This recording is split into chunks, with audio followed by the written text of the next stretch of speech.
Battles will be playing Endless Summer, Book 2, Chapter 13. Your best hope for getting off the island is hidden somewhere inside the futuristic Mazda facility. Meanwhile, Rourke has his own plans. Man, Rourke, what are you gonna do to us now? Chapter 13, all we have is now.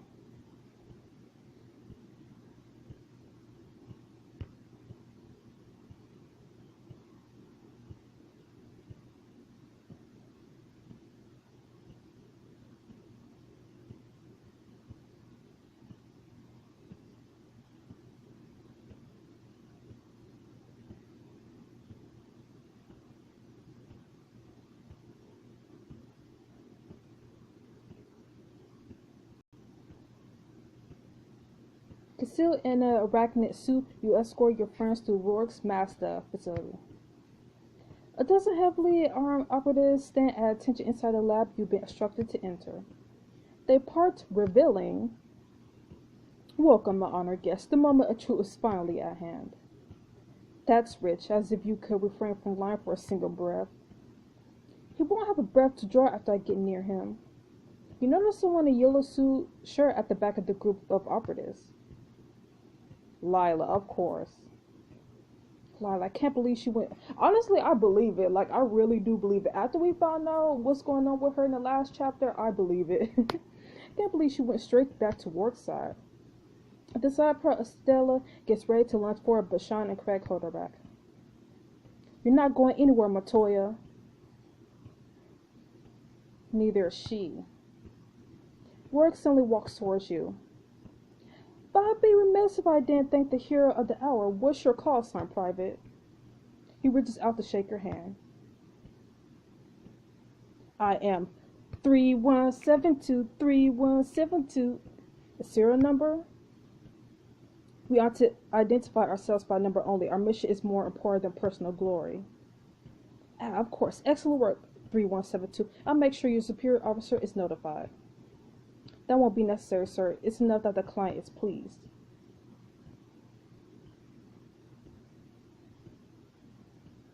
What's good for the client is good for us. Yep, glad to be of service and stuff. Rourke nods thoughtfully and shakes your gloved hand. He then turns to your captive friends.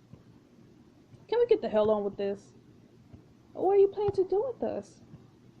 Firstly, there's the matter of why you come this far north. You know why I'm here, you bastard. That I do, indeed. Rourke, eerie, calm, visibly unsettles your friends. His gaze passes from one face to the next with laser-like precision. Lola told me of your aim, the Lernian Gate, very resourceful of you to discover its existence. However, I'm afraid I have unfortunate news. It never worked. A failed, disregarded prototype. It will have required an impossible amount of energy to function properly. Anxiety gives way to furtive, concerned glances among the group. I gotta hope the island's heart is strong enough to power the gate. So, Lambley, you came for nothing. You and your pet will die here. You can be certain of that. One way or another, we'll put a stop to you, father. Alistair, I regret that circumstances haven't allowed me to be more straightforward with you. But the curtain, as it were, is finally going up. All of Laherda's mysteries will soon surrender themselves to us, armed with what we discover at Masada. Humanity will be to bravely march forward. Humanity? Bravery? What could you possibly know about such things? You turn your wife, my mother, into a glorified slave. And order your little snake to stab my mom in the back. Literally. Please just let him explain. Girl, just shut up. Everyone begins shouting at once, hurling accusations at Rourke and Lila. Murderers! You're both awful, and you should feel awful. Nice try, Grace. What's Lundgren? My fist has another appointment with his face. Rourke whips towards you and the other arachnid troops. What am I paying you for? Get them in line. As the real soldiers step closer, you turn towards your friends and point your gun. You level your rifle at them menacingly. Forgive me, everybody. Whoa, that's uncalled for. Chick, we are undercover. Yeah, whose side are you on? We're undercover. What you talking about? Never mind. Shut up before my friends here beat you senseless for disrespecting Mr. Rourke. I don't know why they're upset. I mean, I'm supposed to be acting the part. Like, if I just yell, I mean, I don't seem threatening just yelling. He gestured towards the real soldiers who are clearly awaiting an excuse to attack. I swear. Okay, good point. Sorry. Rourke saunters over to Estella and Alistair. Estella, I regret that Olivia forced my hand, but she of all people will understand that sacrifices must be made for the greater good. As for Imogen, you're right, Alistair. I gave her back existence, nothing more. But now that you're here, I may finally be able to give her life. What are you talking about? If words can't convince you of my desire to better this world, perhaps a demonstration will. We may promising advances with a particular extraterrestrial mineral. Rourke produced a small shard similar to the strange crystals you found all across the island. He placed it in front of a robotic arm. Interesting. The taps are displayed in a laser fires of the crystal fragment, causing it to glow brightly. Rourke then takes a beaker full of fluid from a nearby counter and lets it fall next to the shard, spilling its contents. Before your eyes, the beaker splits into an array of future and past versions of itself. Some of the fluid still contained, others streaming out in different directions. The hell is? Zara swiftly elbows Craig. Rourke remains focused on the glowing shard. He reaches down and carefully plucks a full intact beaker out of midair. We're so close to being able to replicate this on a larger scale. Once we harness the power of the endless, all the time will be ours to command. You can't just change what you don't like about things that have already happened. There will be a butterfly effect. Oh, life is strange, though. But perhaps, if used in an isolated manner. If you're looking for help with that daddy werebucks, you got another thing coming. No way.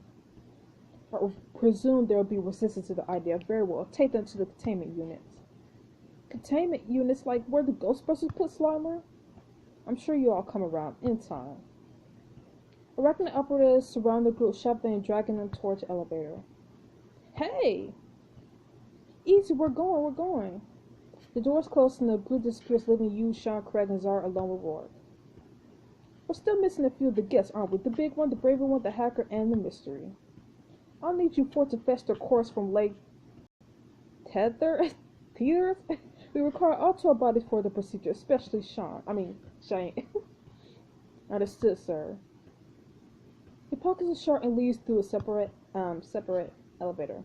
Fine, I can barely breathe in this stupid mask. Craig reaches to remove his helmet. Zara moves to a nearby control panel and executes several commands. After a moment, the security cameras deactivate. She takes off her helmet and the rest of you follow suit. Okay, nobody's watching. We're clear. Alright, guys, now what? Phase 2. We save the others before they get put in wherever containment Rourke has in mind. Then we make a run for the gate. Shut up! Damn, Z, rude! No, do you hear that? Some of the soft tone comes from the security panel where blue light pulses slowly. That's the same thing with her. When Iris showed up, she must be trying to tell us something. Zara touches the panel and its display suddenly changes to a blueprint of Masada. A flashing light appears leading from your current location to an area marked Private Office Old Matoya. Oh, Matoya, that's Estella's mom. Iris wants us to go to her office. Let's check it out.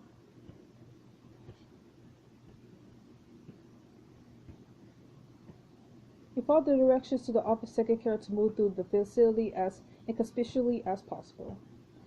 Inside, dusty lab equipment is spread across counters and desks. A series of sketches depicting robotic constructs are attached to a bulletin board.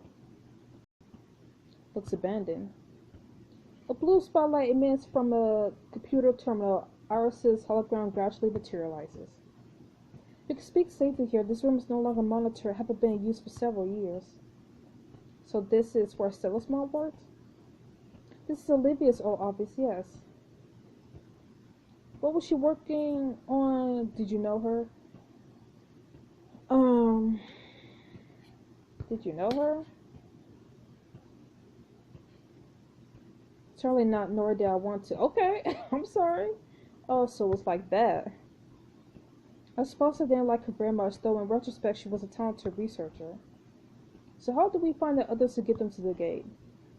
The prisoners have been taken to hydrodynamic stasis for process. Their laboratory is just a few floors beneath us, but is constantly under a heavy guard.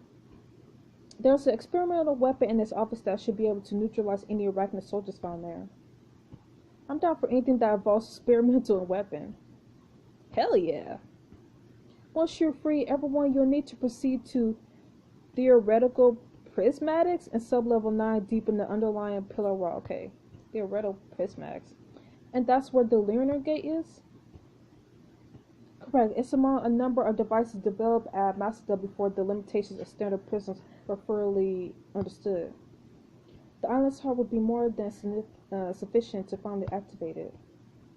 Sweet. So where's this weapon you're talking about? That's the cabinet to your left, marked with the hazard symbol. The hologram flickers erratically. I heard something wrong.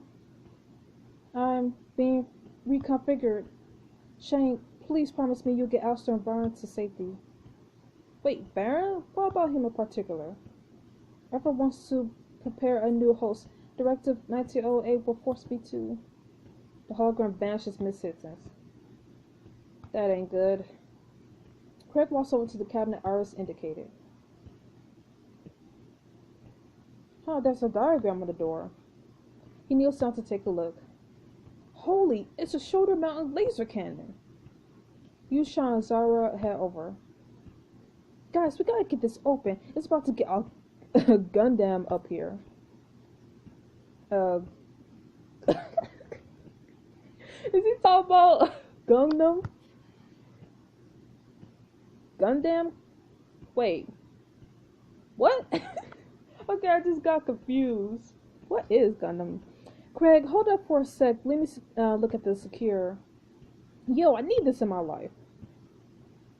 Craig giddily taps a bunch of clowns on a nearby display.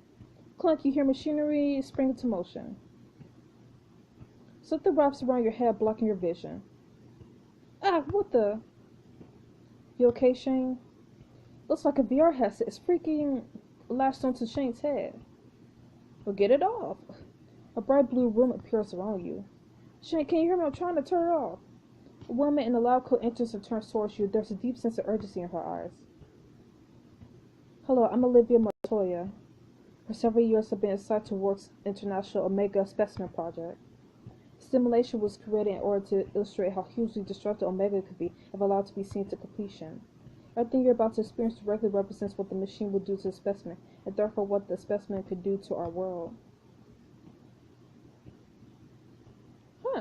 The room and the woman fade from view. You find yourself on a busy city street. Big Ben? I think I'm in London. Looking down, you see robotic lens where your arm should be. Okay, that's creepy. Try to keep your cool, Shane. I think the simulation is responsive to biofeedback. You suddenly feel a compulsion to interact with the city around you. Reach out to someone on the street and nearby parked car at the big clock.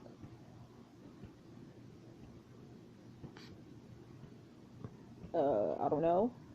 A spirit of rolling azure expands from your body, enveloping the cityscape. Okay, what just happened? Whoa. The hands of Big Ben enormous clock begins to move in reverse. At the same time, the nighttime crowds start walking backwards and traffic flows in the opposite direction it should be. This is actually pretty cool. Shane, you got 0 chill and about 90% feedback right now, FYI. The scenery abruptly changed. You're on another bustling street lined with modern high-rises. Again, something forced you to affect your surroundings. What's happening? What am I? Concentrate on reflected skyscraper, helicopter flying overhead, the crowd around you. I don't know what I should focus on. Crowd? Focus your attention on people passing by. Several of them stop to gape at you. Streams of blue light erupt from your body, swirling among the surrounding onlookers.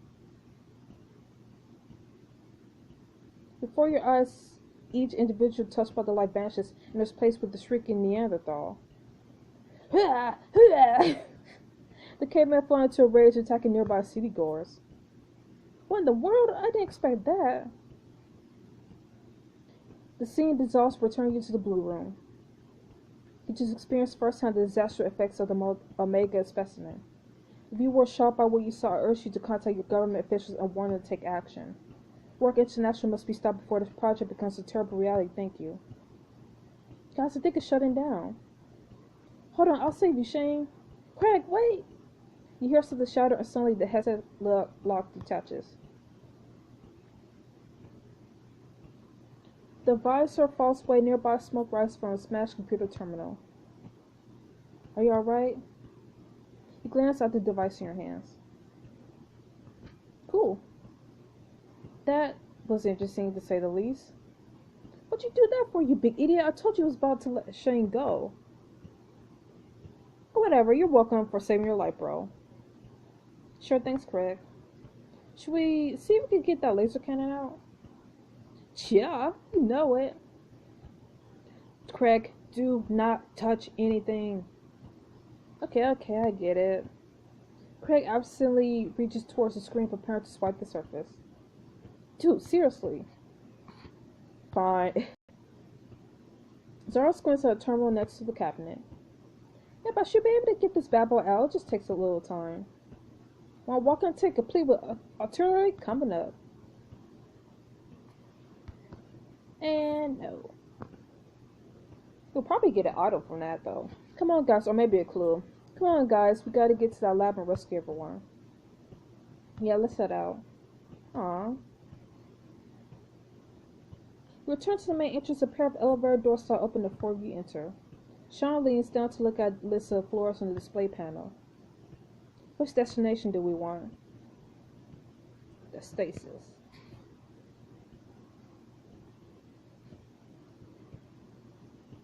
That's where they have our friends. Right, good memory. Sean taps the screen and the doors close. Helmets on, we're gonna have company. The elevator begins to descend.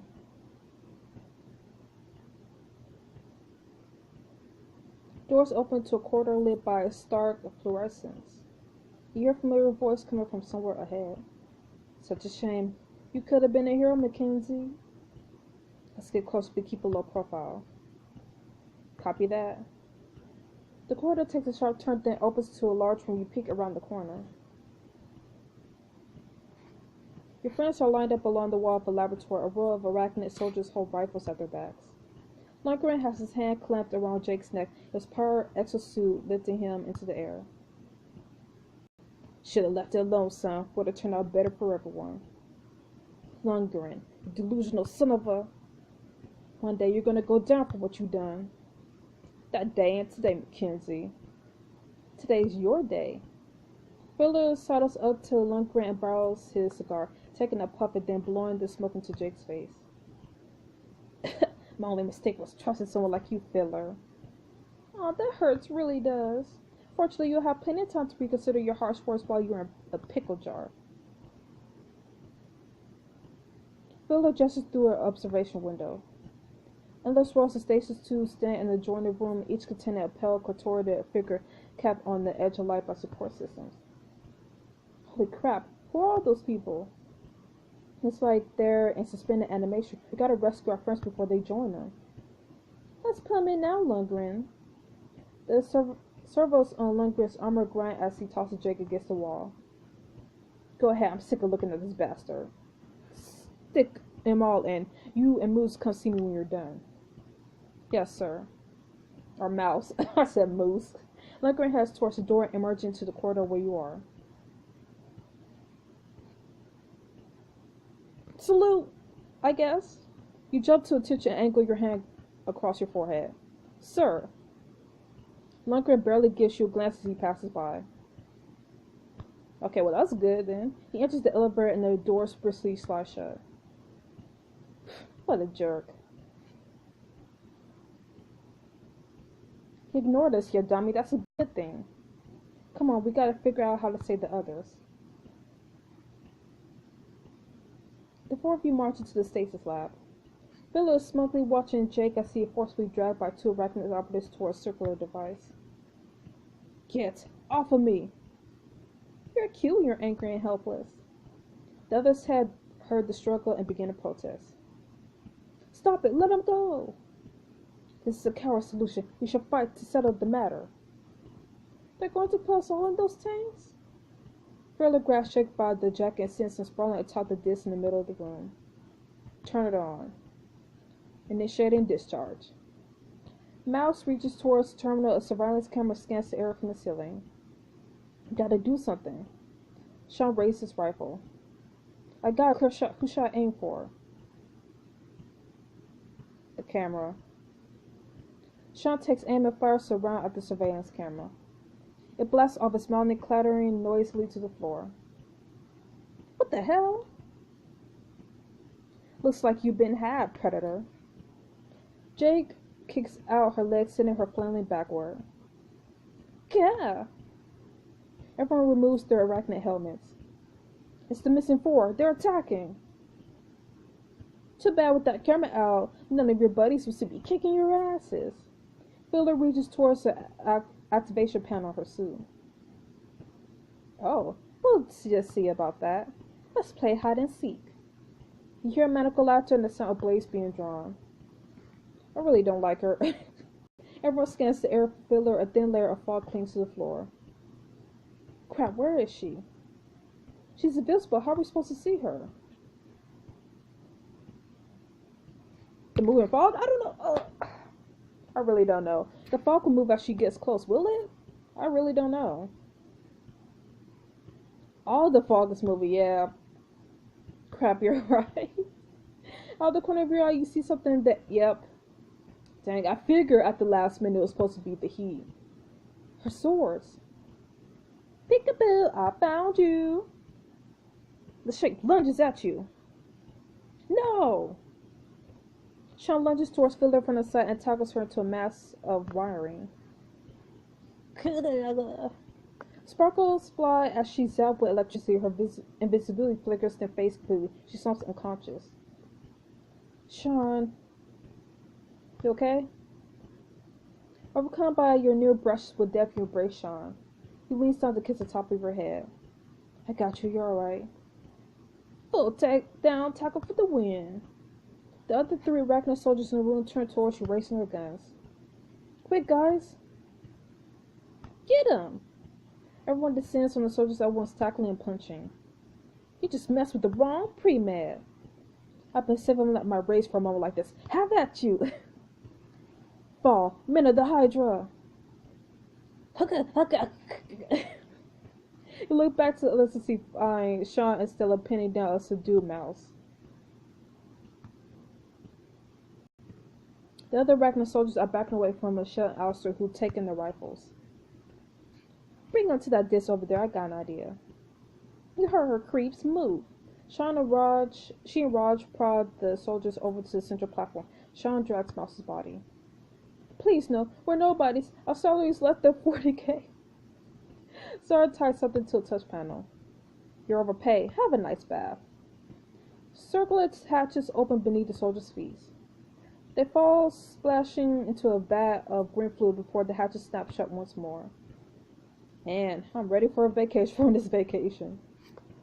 That was damn close, Boy Scout. Your time is something else. You gotta move, people. Next stop is the gate. Everyone follows Sean towards the elevator. A few minutes later, you arrive at sub-level 9. What's that? Do you see that up ahead? Looks like a security scanner. Get your helmets back on. A high-pitched electronic noise sounds. All personnel, please stand by for security screening. And we're screwed. Wait, that's not what you're supposed to say. Yeah, usually you're all, I got this. Can't no security system hold me down stuff. Sorry, I don't have this one, guys. Everybody, get behind me. We're too close to mess this up. Several cameras swirl towards you. A dot projector scans each of you. Seemingly turning past the silence, everyone holding their breath. No intruders detected. Access granted. We made it. Come on. Everyone breathes out their anxiety as you continue to your destination.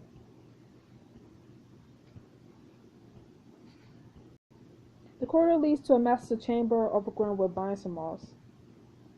Uh-oh. I don't know if anything down here is still going to work. You and your friends walk through the lab, passing by direct lit device and failed prototypes. Hey, Boy Scout, get a load of this.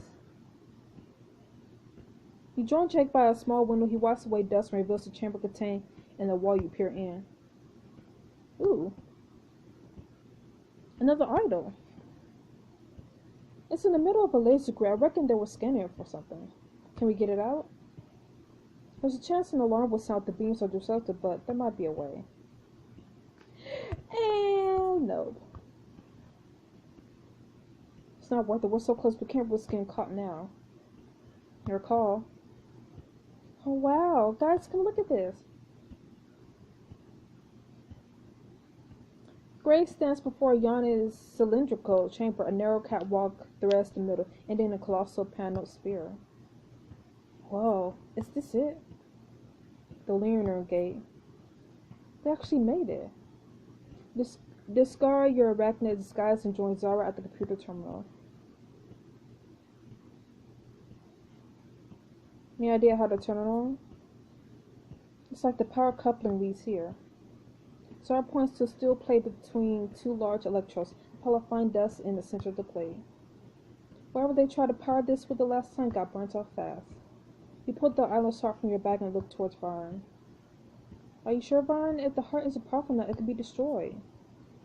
You have risked greatly for my people, Shane. Now we will risk this for you. You're not in place the heart between the electrodes. Suddenly the console hums to life. That's a good sound, right? I think it's a good sound. The spear.